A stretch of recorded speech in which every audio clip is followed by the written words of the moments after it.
Hi, everyone. Well, everyone, I'm going to wait for a couple of people to join. Um, I wanted to do this because I wanted to kind of, again, thank you guys for subscribing to this page. This was like a kind of a step out on faith kind of thing to say that I could do a YouTube page and anyone would want to listen to what I have to say. So I did it, and some of you have listened to what I have to say.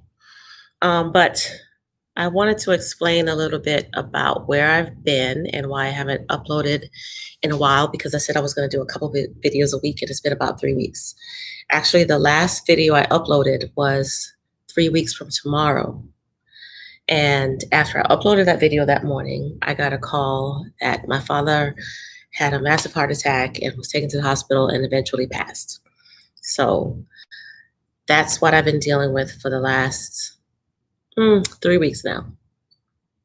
And to add COVID-19 into that, oh my God, it's been horrendous.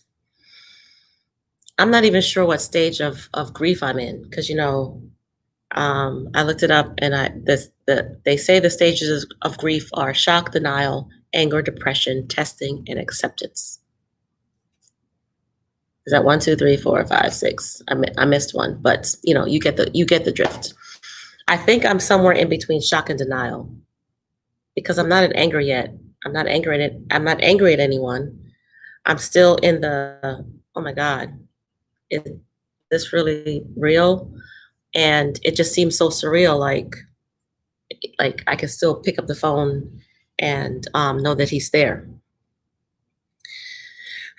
So been dealing with that, and my parents lived in live in Jamaica, and with COVID-19, it's not just so easy to hop on a plane and even get to Jamaica in the Caribbean. It's a big deal, and it takes a whole lot, State Department involvement and everything.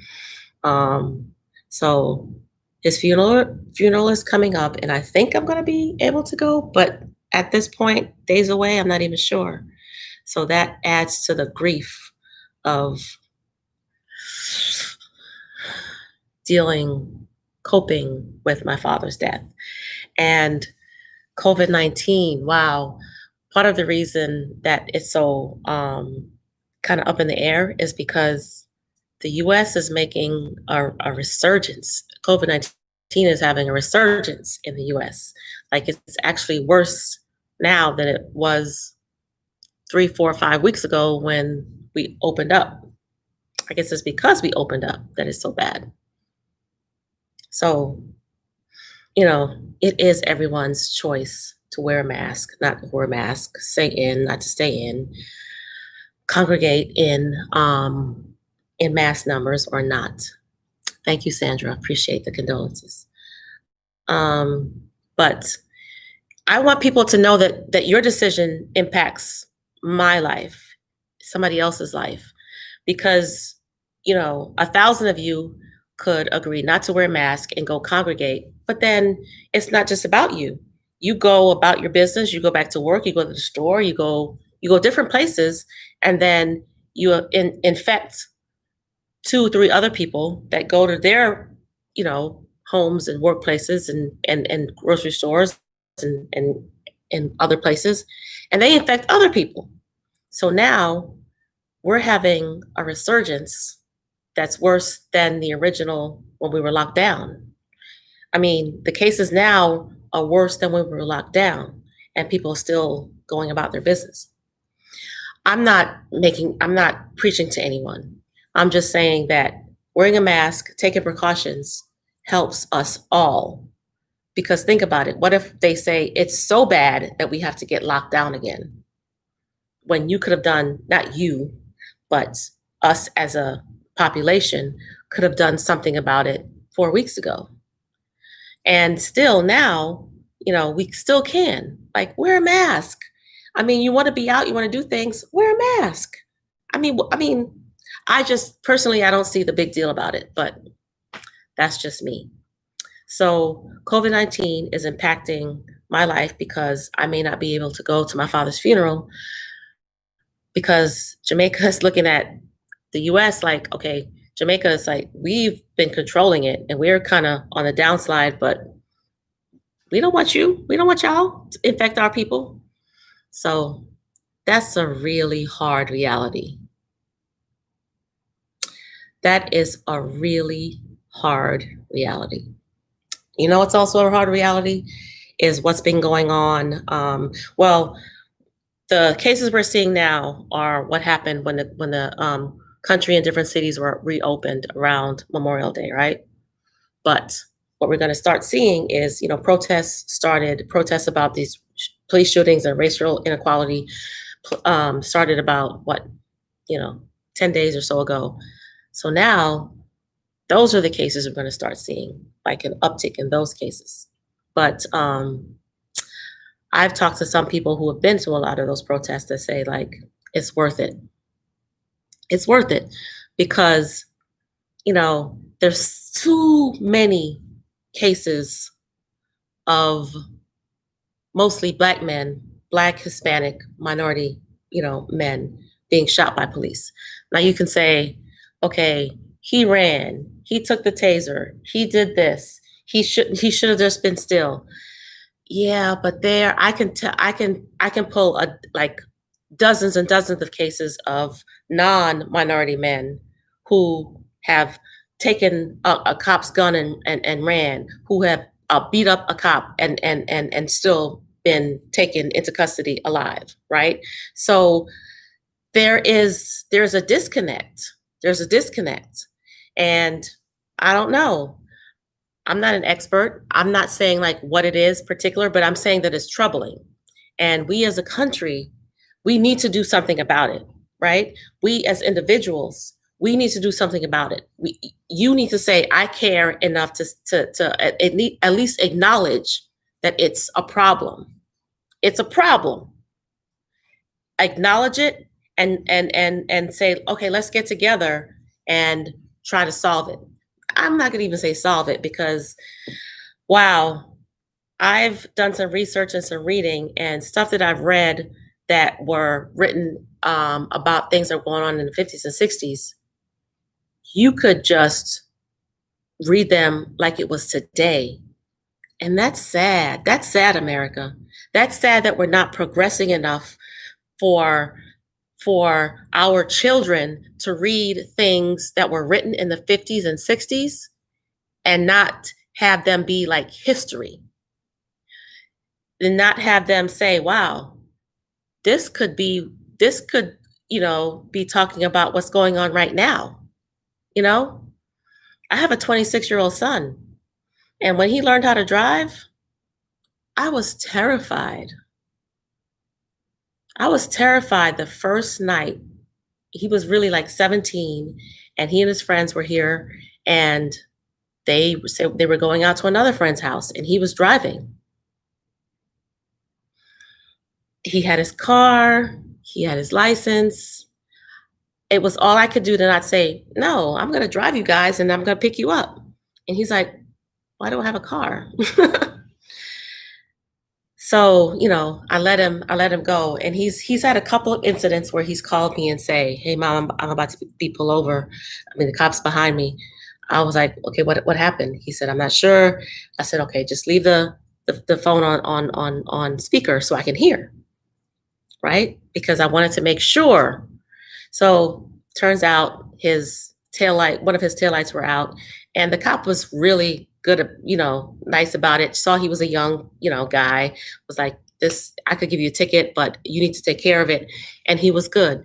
So, and I want to like dispel this misnomer that this whole thing is anti-cop. I know some police officers. I know some great police officers that are great people. It's not anti-cop. It's about the racist cop that stops my son, and before he even tells him to pull down the window, he makes assumptions about my son, right? It's about that cop, those cops. And that those assumptions play into how he reacts to him. It's about those cops. And yeah, you can say, yeah, but there's just a few bad apples. You know what happens to bad apples in a barrel? Bad apples in a barrel that you don't address and take out, they make the whole barrel rotten. That's what happens to bad apples. They slowly start to affect the apples around them, and then the whole barrel is rotten. But the rank and file need to call out that cop that's like doing something wrong and say, dude, you don't have to do all that. Come on. He's yeah, he did that, but he's not doing all that.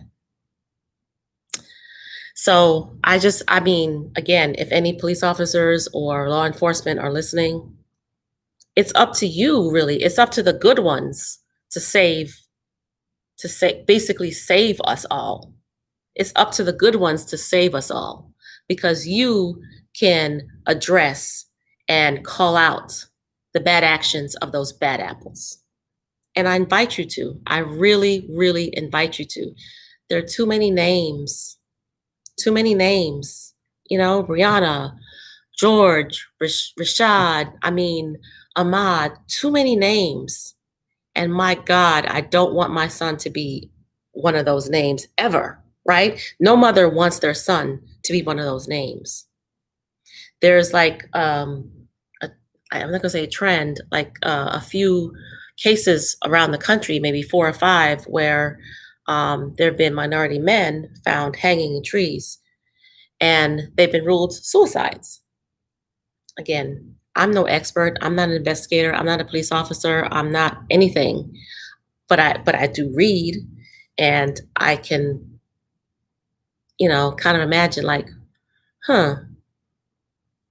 suicides by hanging, just prevalent like that in the last, few 2 or 3 weeks. Strange fruit. Strange fruit. You listen to that song, you read the lyrics. It was written in the 50s, in the 1950s. And we're still having strange fruit hanging from those trees. Blood on the leaves, blood on the roots. A few years ago, I visited, it was new at the time, a slave museum right outside of New Orleans. I must say that was one of the most emotional times that I've had, right? I didn't really know what to expect. My first time visiting one of those things. And as you walk in, even before you buy your ticket, you can see different artifacts, chains, shackles, leg irons.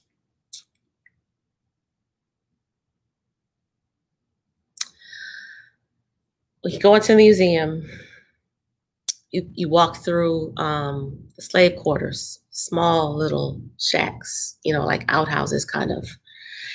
And again, you stand in there and you see little artifacts like little stove, I don't know if they call them stoves, but cast iron and how they used to cook their meals. I kind of just really kind of closed my eyes and imagined my ancestors living like that, legally belonging to someone else.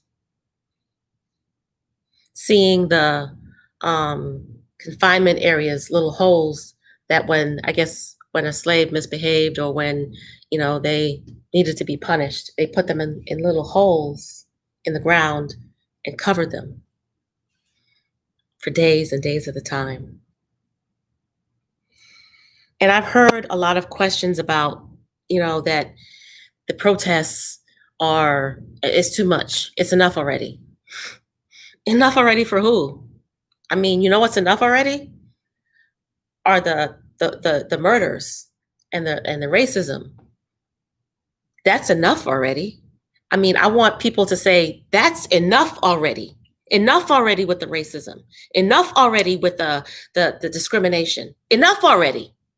That's what I want people to say, enough already. But people are just like, oh, they're closing down, they're blocking the streets and they're doing that. Oh yeah, you're discomforted. You're just, you know, you're being put out of place for 30 minutes. Try 400 years. Try 400 years of feeling like this, passing down from generation to generation.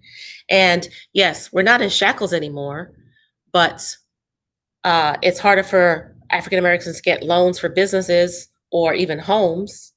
It's harder, you know, uh, uh, voting rights. That's being stomped on. And you say, well, it's, you guys are, it's equal. In whose eyes? Whose eyes are you looking at that through? So I again just wanted to come on and say that I've been gone for a while, and I'm going to start doing more videos. I actually have some that I'm going to post that I did before my father died that I just haven't been in the mood to do, but I'm going to post. I have one on domestic violence and how it's so prevalent now since COVID and the lockdown. And wow, call your friends, you know, your friends that you know that they are not in such a good relationship. Call them and check on them and tell that person that you're a safe space. They need safe spaces right now. So I'm going to post that video. And you know, I have been an exercise fanatic for the last almost 2 years, and I've lost, about 60 pounds or so in the last like almost 2 years. And that's great. But COVID, that quarantine 15, it's it's been kind of real for me. And I must say it's over the last 3 weeks since my father's, death that I've needed to just be still for a minute. And you know what happens, comfort food. I mean, you need comfort. Food is my go-to. Mashed potatoes should be its own food group. All right. Well, Sandra and everyone else, I really thank you for watching. Thank you for your comments, Sandra. And please share this. And if you like what I'm saying, just, tell people to subscribe. And I appreciate all of you subscribers. I just really, I like this platform. I'm new to it. And, I had a little hiccup when I first started, but I like it, and I like talking to you guys, and I like you talking to me back. So I'm going to do a whole lot more. And if you have any ideas, I'm just going to come on here and talk about some things. So if you have anything you want me to talk about, just let me know. I'm open. All right. You guys have a good night. Bye.